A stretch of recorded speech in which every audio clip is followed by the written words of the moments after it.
The wind howled like a wounded animal as the stagecoach lurched forward, leaving nothing but swirling snow in its wake. Sophia Zimmerman clung desperately to the side of the vehicle, her voice lost in the roar of the blizzard as she watched her last chance of reaching civilization disappear into the white void. She had only stepped out for a moment when the horses spooked, and now she stood alone in the freezing wilderness of Nevada Territory, 1876, with night rapidly approaching and the temperature plummeting. "Hello," Sophia screamed, but the wind snatched her words away. Her thin traveling coat offered little protection against the bitter cold that cut through to her bones. Through the curtain of white, she caught sight of a faint golden glow a window. Perhaps, and with no other options, she stumbled toward it. The cabin emerged from the storm like a mirage, solid and real. Sophia nearly collapsed against the rough-hewn door, her knuckles numb as she pounded against the wood. Seconds stretched like hours until the door swung open, revealing a tall figure silhouetted against the warm light behind him. "Good Lord!" a deep voice exclaimed. The man stepped forward, revealing a weather-beaten face with kind eyes that widened at the sight of her. "Come inside," he said, extending a calloused hand. Sophia didn't hesitate. She stumbled across the threshold as he closed the door against the raging storm, shutting out the worst of nature's fury. The cabin was modest but warm, dominated by a crackling fireplace that promised salvation from the cold. "Nathan Sharp," the man introduced himself, moving quickly to add another log to the fire. "You look half frozen to death, miss." "Sophia Zimmerman," she managed through chattering teeth. "The stagecoach, it left without me." "I only stepped out for a moment when the driver called a brief stop, and then the horses spooked from the storm." Nathan guided her to a chair by the fire. "Those drivers from the Silver State Line are always in too much of a hurry. Likely they'll not even notice you're gone until they reach Hawthorne." He draped a thick woolen blanket around her shoulders. "You're lucky you found my place. Not much else out here for miles." As warmth gradually returned to her limbs, Sophia took in her surroundings. The cabin was neat and orderly, if sparse a bachelor's dwelling, clearly, but one maintained with care. Nathan moved with the efficient grace of a man accustomed to handling emergencies, setting a kettle to boil and pulling provisions from a small pantry. "I was heading to Hawthorne," Sophia explained. "My aunt passed away last month and I've inherited her millinery shop." Nathan nodded, preparing a cup of strong hot tea. "Harriet Zimmerman was your aunt, fine lady. The whole town mourned her passing." The tea warmed Sophia from the inside out as Nathan served up a simple but hearty stew. She hadn't realized how hungry she was until the aroma filled the small cabin. "The storm won't let up before morning," Nathan observed, glancing toward the window where snow continued to accumulate. "You're welcome to my bed. I'll take the floor by the fire." Sophia's cheeks flushed. "I couldn't possibly. I insist," Nathan said firmly. "It wouldn't be proper any other way." As promised, Nathan made a pallet for himself near the hearth while Sophia took the small but comfortable bed in the corner of the one-room cabin. Despite her exhaustion, sleep eluded her. The strange surroundings, the howling wind and the presence of the stranger who had saved her kept her mind racing. "Mr. Sharp," she called softly. "Just Nathan is fine," came his reply from the darkness. "What brings a man like you out here all alone?" There was a pause before he answered. "I raise horses. Got a small spread just beyond the ridge. This cabin's where I stay when I'm working this section of land or when the weather turns. You're quite far from town." "That's by design, Miss Zimmerman. Some men aren't meant for town life." Sophia considered this. "Please call me Sophia.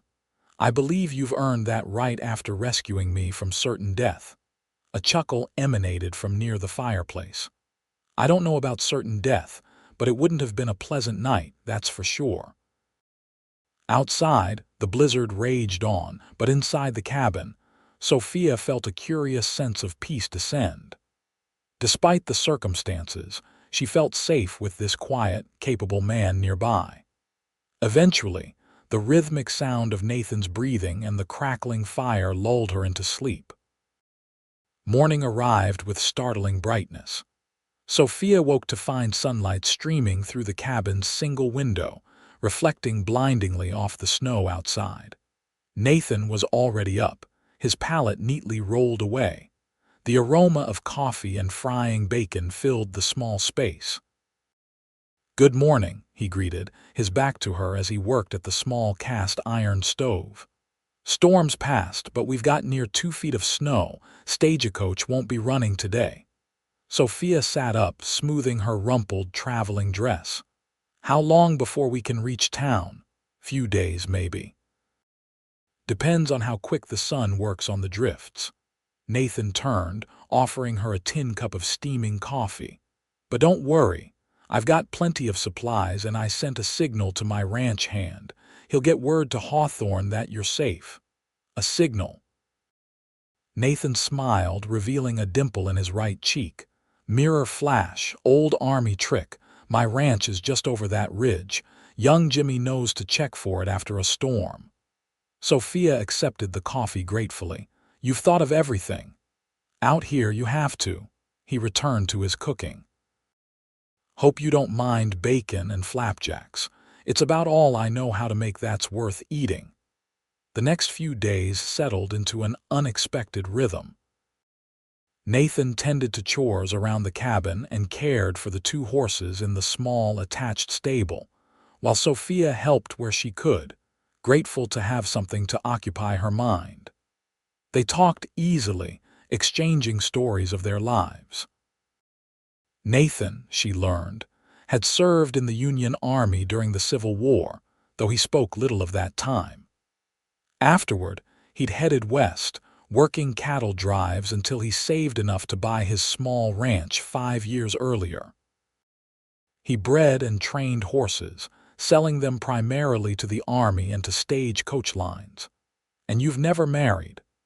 Sophia asked on the 3rd evening as they sat by the fire, the snow outside slowly receding under the day's sunshine. Nathan stared into the flames. "Came close once. Elizabeth was her name. She died of fever before we could wed." He looked up, his eyes reflecting the firelight. "And you? No husband waiting back east?" Sophia shook her head. "I was engaged briefly. Richard Preston, the son of my father's business partner." "It was more a merger than a marriage, I suppose." She sighed. "He broke it off when my father's investments failed. I was actually relieved. When I received the letter about Aunt Harriet's bequest, it seemed like a sign, a chance to start fresh. Hawthorne's a growing town. Good place for new beginnings." By the 4th day, a path had cleared enough for travel. Nathan saddled his 2 horses after breakfast. "We should make town by midday," he said, helping Sophia mount a gentle mare named Whisper. "It's not as comfortable as a stagecoach, but these 2 are sure-footed in snow." The journey to Hawthorne revealed the full beauty of Nathan's chosen home. Mountains rose majestically around them, their slopes thick with pine and spruce. Valleys opened below, and in the distance, a large lake shimmered in the winter sunlight. "Walker Lake," Nathan explained. "One of the reasons I settled here. Water's precious in Nevada." As they rode, Sophia found herself studying her companion. In town clothes now rather than his work attire, Nathan cut an impressive figure. Tall and broad-shouldered, with dark hair that curled slightly where it met his collar, he rode with the easy confidence of a man at home in the saddle. His face, tanned from outdoor life, was handsome in a rugged way, with lines at the corners of his eyes that deepened when he smiled. Hawthorne appeared on the horizon shortly before noon, a bustling frontier town nestled at the base of the mountains. As they rode down the main street, Sophia noted the mix of rough-hewn buildings and more established structures that suggested the town's growing prosperity. She spotted Zimmerman's Millinery halfway along, its windows displaying an array of fashionable hats. Several townsfolk called greetings to Nathan as they passed. "Seems you're well known here," Sophia observed. "Small town," he replied with a shrug. "Everyone knows everyone." They stopped outside the millinery shop. A sign in the window announced closed until further notice. Next door stood the Hawthorne Hotel, a 3-story building that represented the height of local luxury. "Sheriff's office is just down the way," Nathan said as he helped Sophia dismount. "We should let him know you've arrived safe. The Stagecoach company will have reported you missing by now." The sheriff, a grizzled man named Parker, seemed unsurprised by Sophia's appearance. "Got word from your ranch hand that you'd found our missing passenger, Sharp," he said, leaning back in his chair. Stagecoach driver was beside himself when he realized he'd left someone behind. "Company's arranged a room for you at the hotel, Miss Zimmerman, by way of apology." Nathan tipped his hat. "I'll see Miss Zimmerman settled then." At the hotel, the manager fussed apologetically around Sophia, clearly concerned about potential legal repercussions from the Stagecoach company's negligence. "Your room is our finest, Miss Zimmerman, and we've arranged for your trunk to be delivered as soon as it returns from Carson City." In the hotel lobby, Sophia turned to Nathan, suddenly reluctant to part from her rescuer. "I don't know how to thank you properly, Mr. Sharp." "Nathan," he reminded her with a gentle smile. "Nathan," she hesitated. "Perhaps you would join me for dinner this evening." "As a small token of my gratitude." Something flickered in his eyes, pleasure perhaps, or uncertainty. "That's kind of you, but not necessary. Please, I insist." After a moment's hesitation, he nodded. "All right, 7 o'clock. I'll look forward to it." Alone in her hotel room, luxurious by frontier standards, with its brass bed and private washroom, Sophia found herself watching the clock, oddly anxious for evening to arrive. She unpacked the few belongings she'd had with her on the Stagecoach and made use of the hotel's bathing facilities, grateful to be properly clean after days of making do at the cabin. At precisely 7, a knock came at her door. Nathan stood in the hallway, freshly shaven and wearing a clean shirt and string tie with his usual dark trousers and vest. He'd clearly made an effort, and the realization warmed Sophia unexpectedly. The hotel dining room buzzed with conversation as they were seated. Several diners nodded to Nathan or called quiet greetings, their curious gazes sliding to Sophia. "I believe we're causing quite a stir," she murmured, unfolding her napkin. Nathan's mouth quirked. "Small towns run on gossip. By morning, half of Hawthorne will have us engaged, and the other half will insist I compromised your virtue during the storm." Sophia felt heat rise to her cheeks. "That's absurd. You were a perfect gentleman." "They don't know that," he said with a shrug. "Does it bother you, the talk?" She considered this. "I suppose not. I've weathered worse storms than idle gossip." Dinner progressed pleasantly, the food far more elaborate than their simple meals at the cabin. As they ate, Nathan pointed out various town notables and shared snippets of local history. Sophia found herself laughing more than she had in months. "You know," she said as they lingered over coffee, "I expected to feel more out of place here, but somehow it already feels more like home than Philadelphia ever did." "The West has a way of either embracing you or spitting you out," Nathan replied. "Seems like it's embracing you." When he escorted her back to her room, there was a moment of awkwardness at her door, neither quite ready to say good night. "I should check on your shop tomorrow," Nathan offered. "Make sure everything's in order before you open." "That would be most helpful," Sophia said, warmth spreading through her at his thoughtfulness. "Perhaps around 10, he nodded, his hat in his hands. 10 it is." He hesitated, then added, "It's good to have you in Hawthorne, Sophia Zimmerman." The next morning brought practical matters. The key to the millinery shop was waiting for Sophia at the hotel desk, along with a letter from her aunt's solicitor detailing the particulars of her inheritance. The shop, its inventory, the small apartment above, and a modest sum in the Hawthorne Bank were now hers. Nathan arrived as promised, bringing with him a young woman he introduced as Alice Perkins. "Best seamstress in town," he explained. "Thought she might help you get oriented to the local tastes." Alice, bright-eyed and chatty, proved to be a wealth of information about the shop's clientele. "Your aunt had the finest eye for fashion west of Denver," she enthused. "Ladies would save for months to buy one of her creations." The shop itself was a revelation, elegant and well-stocked, with a workroom in the back filled with materials for creating and trimming hats.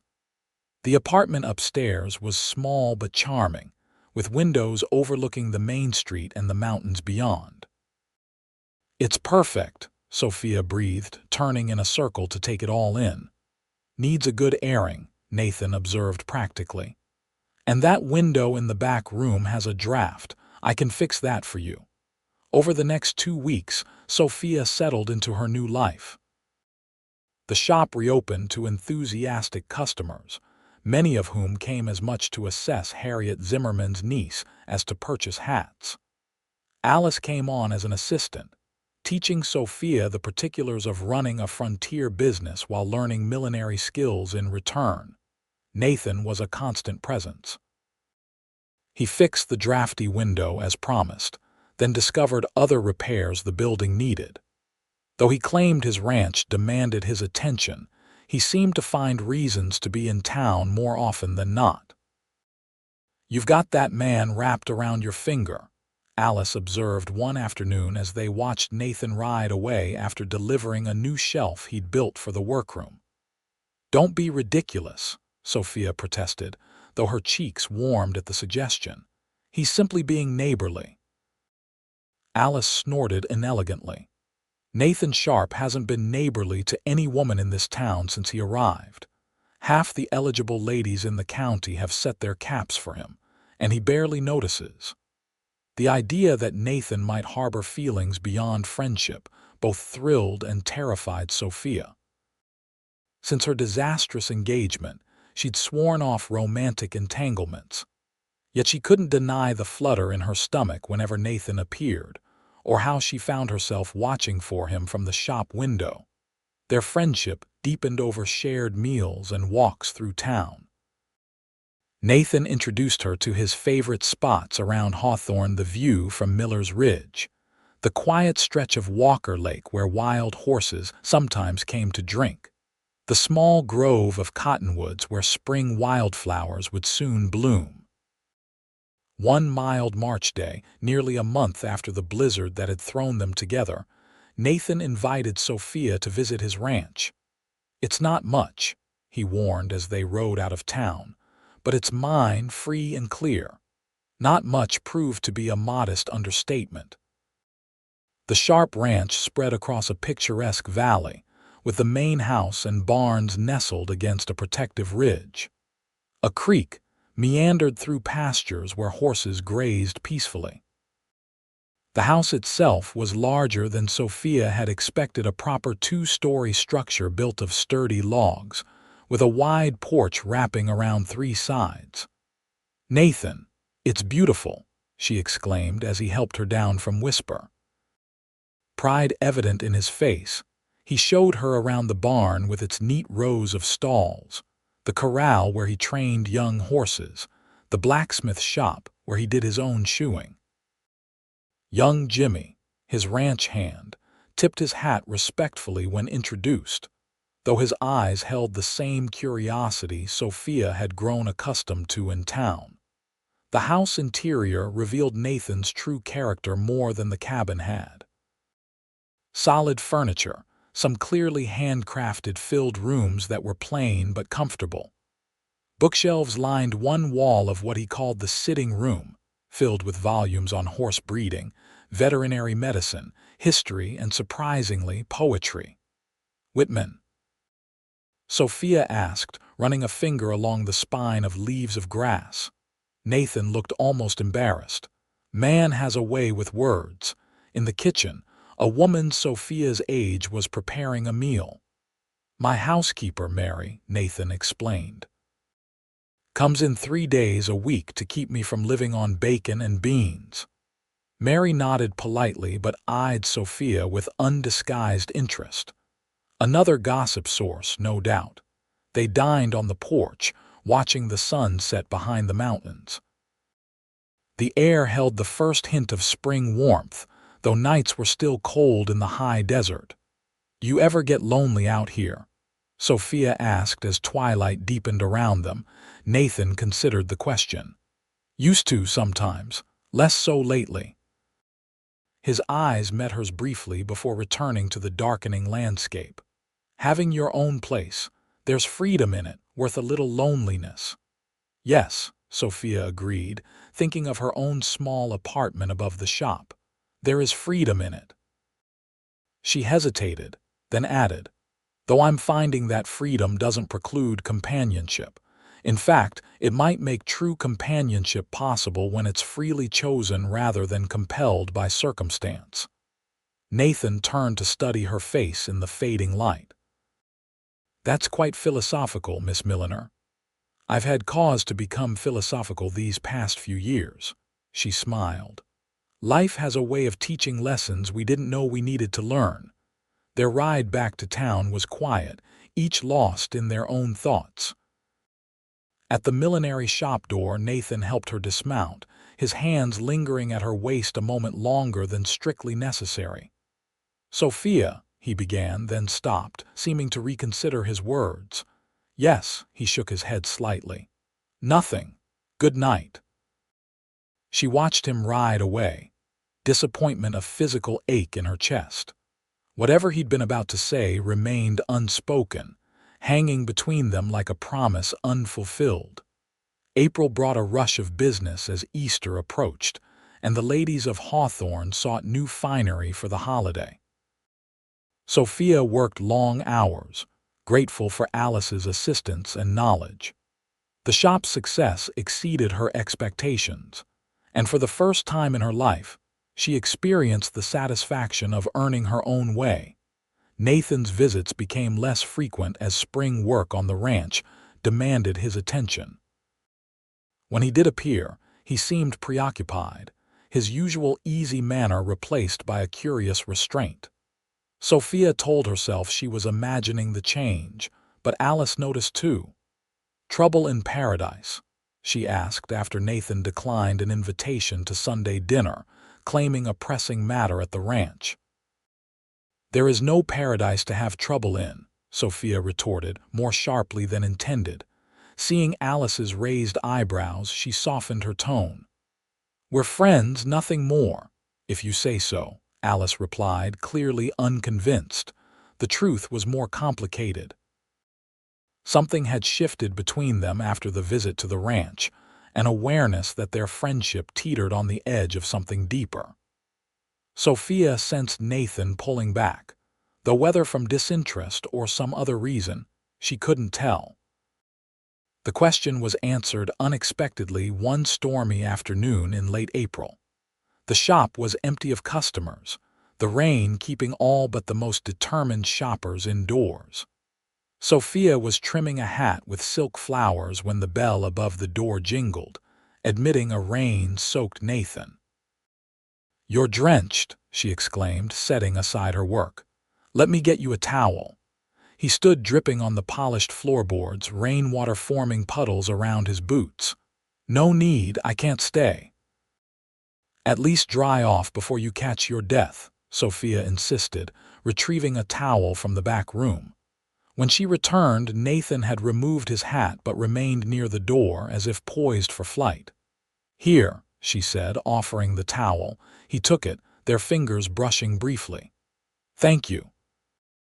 As he dried his face and hair, Sophia studied him with concern. "Is something wrong? You seem troubled." Nathan returned the towel, his eyes not quite meeting hers. "I've been offered a contract. Army needs 50 horses for the campaign against the Sioux. It's a big order, biggest I've ever had." "Nathan, that's wonderful," Sophia exclaimed, genuinely pleased for him. "It means I need to travel. Fort Laramie in Wyoming Territory. I'll be gone at least 6 months. The news hit Sophia like a physical blow. 6 months could be longer. Nathan finally met her gaze. "I leave tomorrow." "Tomorrow?" Sophia struggled to hide her dismay. "That's very sudden. The Army doesn't wait." He shifted uncomfortably. "I wanted you to hear it from me, not town gossip." "I appreciate that." Sophia clasped her hands together to stop their trembling. "When will you return?" "October if all goes well. Maybe November." He hesitated. "Sophia, he stopped, seeming to struggle with his words. "Yes," she prompted, her heart suddenly racing. Instead of speaking, Nathan stepped forward and took her hands in his. For a breathless moment, Sophia thought he might kiss her. Instead, he squeezed her fingers gently. "Take care of yourself," he said softly. "I'll write when I can." Before she could respond, he was gone, the shop door closing behind him with a finality that left Sophia staring after him, her emotions in turmoil. True to his word, Nathan departed the next day. Sophia learned this not from him but from Sheriff Parker, who mentioned seeing Nathan's wagon heading east at dawn. The knowledge that he'd left without another goodbye stung more than she cared to admit. Life continued as it must. The millinery shop thrived under Sophia's management, her natural talent for design winning over even the most particular customers. She expanded the business, adding ready-made dresses to her inventory and hiring a second assistant. She made friends among the townswomen, joined the church choir, and contributed to local charitable efforts. On the surface, she was the picture of a successful businesswoman, well integrated into her new community. But in quiet moments late at night in her apartment, or during solitary Sunday walks, Sophia found her thoughts turning to Nathan. Had she misread his interest? Had their friendship been merely that, with no deeper feelings on his part? The questions circled endlessly, with no answers forthcoming. Nathan's promised letters arrived irregularly, carried by the overland mail service. They were brief, factual accounts of his journey and his work at Fort Laramie. He described the countryside, the military outpost, the horses he was supplying. What he didn't mention was when he might return, or anything of a personal nature. Sophia read and reread each one, searching for hidden meanings between the lines. Her replies were equally careful news of the town, the shop's success, the changing seasons in Nevada. She never hinted at her feelings, never asked the questions that burned in her heart. Pride, perhaps, or fear of rejection kept her pen focused on safe topics. Summer blazed across the high desert, bringing scorching days and the constant danger of wildfires. Hawthorne grew dusty and irritable under the relentless sun. Business slowed as many families retreated to cooler elevations until fall. In August, startling news arrived. Hostile Sioux had attacked a military patrol near Fort Laramie, killing several soldiers. Sophia scanned the newspaper account with mounting dread, searching for any mention of civilian casualties. Finding none brought only partial relief. Nathan wasn't listed among the dead, but that didn't mean he was safe. 2 agonizing weeks passed before a letter arrived, postmarked Fort Laramie. Sophia's hands trembled as she broke the seal. "Dear Sophia," it began, the handwriting more hurried than usual. "You may have heard of the recent trouble with the Sioux. I write to assure you I am unharmed. The attack occurred some distance from the fort, though we could hear the gunfire. The situation remains tense, but the Army believes the hostiles have withdrawn north. My contract is nearly fulfilled. The commander has requested I remain to train their cavalry on the new mounts, which will delay my departure. With luck, I will return to Hawthorne before the first snow. I find myself thinking of last winter's blizzard often these days. I hope this finds you well and prospering. Your letters have been a bright spot in difficult days. Yours, Nathan. The final line, yours, Nathan, Sophia read again and again. It was the first hint of anything personal in his correspondence, a small crack in his careful reserve.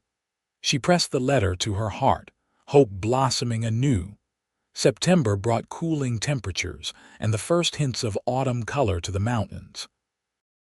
Sophia began preparations for the fall and winter seasons, ordering fabrics and trimmings from San Francisco. The shop had become known throughout the region for quality and style, drawing customers from as far as Carson City. One evening, as she closed up for the night, Sheriff Parker appeared at her door. "Miss Zimmerman, got a telegram for you," he said, holding out a yellow paper. "Came to the office since the telegraph closes at 5. Sophia thanked him and took the message with suddenly cold fingers. Telegrams usually meant bad news. Inside, under the lamp, she unfolded it with dread. "Arriving Hawthorne, October 15. Stop, need to speak with you. Urgently stop, Nathan Sharp." Sophia read the brief message multiple times, her emotions cycling between joy at his imminent return and anxiety over the urgent matter he needed to discuss. Was he in some kind of trouble? Had something happened to change his feelings toward her? October 15 was still 3 weeks away. 3 weeks of questions without answers, of imagining scenarios both wonderful and terrible. Sophia threw herself into work, using physical exhaustion to quiet her mind. She renovated the shop's interior, rearranged inventory, and created an ambitious collection of winter hats and accessories. At night, she often worked until her eyes burned, seeking the oblivion of dreamless sleep. The appointed day dawned clear and cool, the mountains already dusted with early snow. Sophia dressed with particular care, selecting a deep blue walking dress that complemented her fair coloring. She opened the shop as usual, though she found it impossible to concentrate on work. Every time the door opened, her heart leaped, only to sink when the customer proved to be anyone but Nathan. By closing time, there was still no sign of him. Disappointment settled heavily as Sophia locked the shop door and climbed the stairs to her apartment. Perhaps he'd been delayed. Perhaps the thought came unwelcome. He had changed his mind about whatever he wished to discuss. She was preparing a solitary supper when a knock sounded at her door.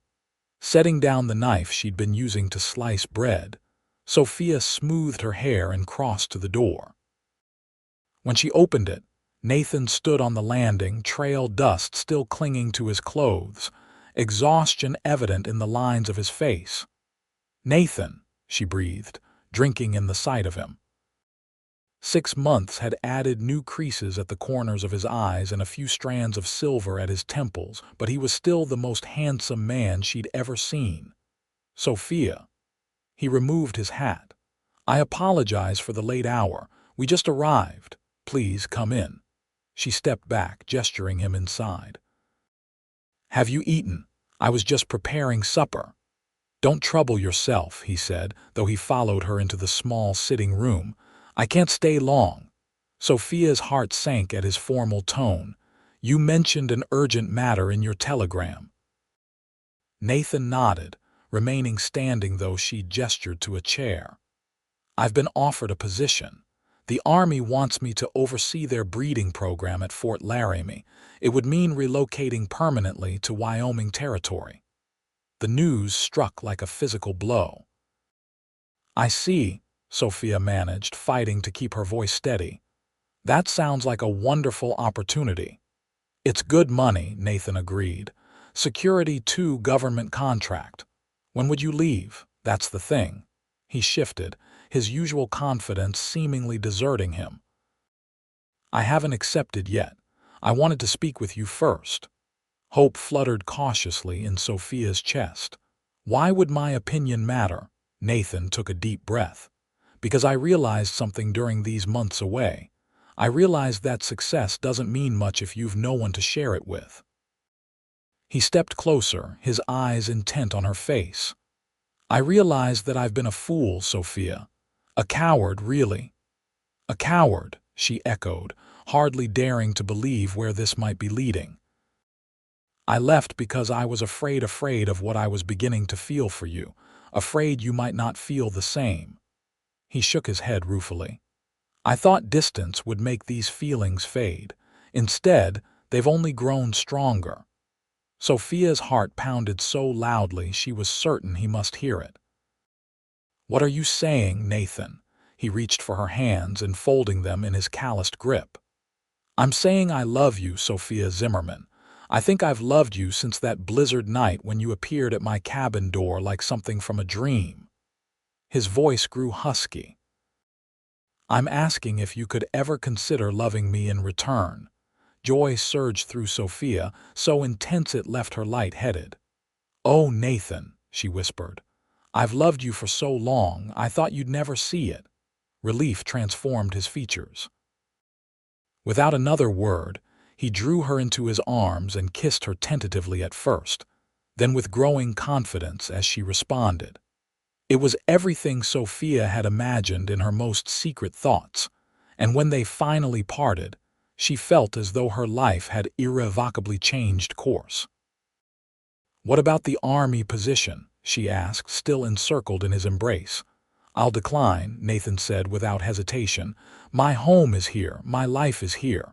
He caressed her cheek gently. Unless you'd consider a different arrangement. He took a deep breath. Marry me, Sophia. Come live at the ranch as my wife, or if you prefer to keep your shop, I'll move to town. Whatever makes you happy. Sophia laughed, tears of joy spilling onto her cheeks. Is that a proper proposal, Mr. Sharp? With a smile that crinkled the corners of his eyes, Nathan released her and dropped to one knee, still holding her hands. Sophia Zimmerman, will you do me the extraordinary honor of becoming my wife? I promise to love and cherish you all the days of my life.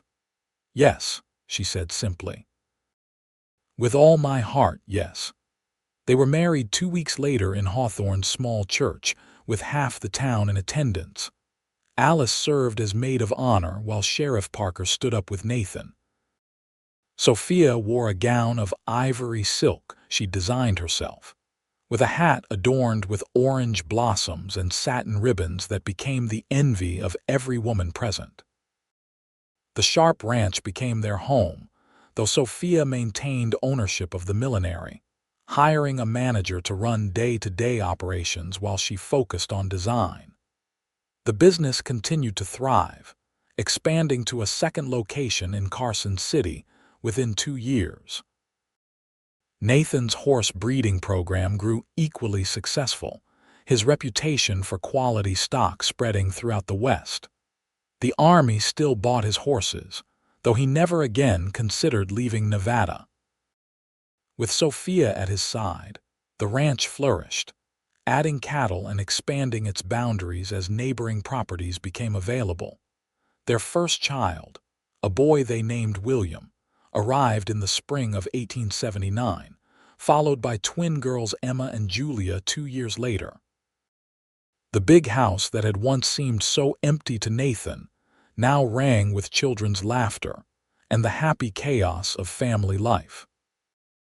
On winter evenings, when the children were asleep and snow drifted against the windows, Nathan and Sophia often sat before the fire, her head on his shoulder as they talked of the day's events or simply enjoyed each other's presence. You ever think about that blizzard? Nathan asked on the 5th anniversary of their first meeting. How different our lives might have been if the stagecoach hadn't left you behind. Sophia smiled, remembering her terror as she'd watched her last hope of survival disappear into the swirling snow. "I used to think it was the worst luck imaginable," she admitted. "Now I know it was the best thing that ever happened to me." Nathan kissed her softly. "To us," he corrected. "The best thing that ever happened to us." Outside, snow continued to fall, blanketing the ranch in pristine white. Inside, wrapped in each other's arms, Nathan and Sophia Sharp had all the warmth they needed. The stagecoach that had left her behind had led her not to disaster, but to destiny, a love that would warm them through all the seasons of their lives. 10 years later, on the anniversary of that fateful blizzard, Nathan presented Sophia with a gift, a small replica stagecoach carved from wood, with tiny silver wheels that really turned. "To remind us," he said, "that sometimes being left behind is just the beginning of finding where you truly belong." Sophia placed it on the mantel, where it remained for decades, a symbol of how the worst of circumstances can lead to the greatest of joys, if one has the courage to open the door when opportunity knocks. Their children grew strong and capable, raised in the twin traditions of ranching and entrepreneurship. William eventually took over management of the Sharp Ranch, while Emma displayed her mother's talent for design and assumed control of the millinery business. Julia, the more adventurous twin, established a horse training academy that became renowned throughout the West. Nathan and Sophia lived to celebrate their golden wedding anniversary, surrounded by children, grandchildren, and a community that had watched their love story unfold over half a century. By then, Hawthorne had grown into a prosperous small city, and the Sharp name was synonymous with quality and integrity throughout Nevada. In their final years together, as age slowed their steps but not their devotion, they often returned to the small cabin where they'd first sheltered from the storm. Nathan had preserved it exactly as it had been that night, a private monument to the beginning of their journey together. "Do you know what I thought when I opened that door and saw you standing there?" Nathan once confessed. "I thought you were an angel blown in by the wind." Sophia laughed. "I was hardly angelic, more like a half-frozen, terrified city girl." "The most beautiful sight I'd ever seen," Nathan insisted. "And still are, my love. Still are." When Nathan passed peacefully in his sleep at the age of 82, Sophia continued to live at the ranch, surrounded by family and memories. Though she missed him with an ache that never fully subsided, she found comfort in the legacy they'd built together, a family bonded by love, a business founded on integrity, a community strengthened by their contributions. Sophia joined her beloved husband 2 years later. They were laid to rest together on a gentle slope overlooking the ranch, where wildflowers bloomed in spring and the mountains stood eternal guard. The epitaph on their shared headstone reads simply, "The storm brought us together. Love kept us that way." And so ended the story that began on a blizzard-swept night in 1876, when a stagecoach left Sophia Zimmerman behind in the storm, and Nathan Sharp opened his door and said, "Come inside."